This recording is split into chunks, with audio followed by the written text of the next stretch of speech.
Titin!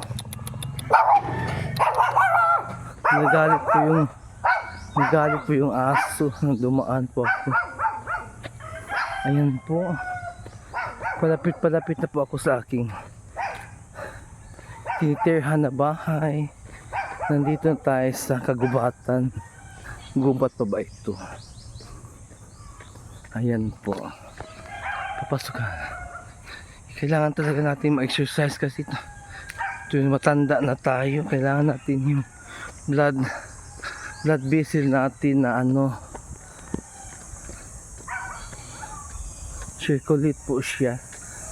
Kasi para makaiwas sa mga sakit, mga stroke, mga high blood, at diabetic po. Ayan. Kaya talagang gusto pa tayong mabuhay sa mundong ito. Kailangan nating pag-ingatan ng ating kalusugan, ng ating katawan, ating isip at mind. Ayan po. Madami pong dahon po dito. Ayan. Ito daanan punta ng aking dito, kasi nandito ako sa probinsya ng Bingag, Dawis, Bohol. Ito po yung kabahayan dito. Kaya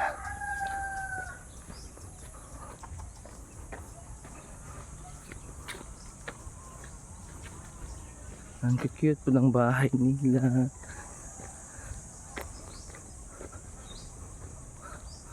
Ayan po.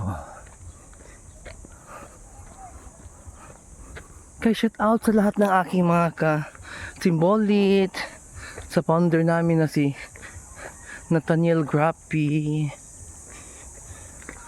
at sa mga nanood ng aking Jama Vlogs, Walay Views Vlog. At ito na po yung mga kabahayan dito. Ayan. Ikot na po na tayo. Walking around this time around. Welcome to my vlog. Jama Vlog, Walay Views Vlog. Kaya nandito tayo sa aking Jama Vlog, Walay Views Vlog. Diba? Ayan. Palapit na tayo ng aking tirahan. Ayan. May matso po doon. Ayan po yung landlord namin. Wa man. Ito na po. Ito na po tayo. Yung mga pusa.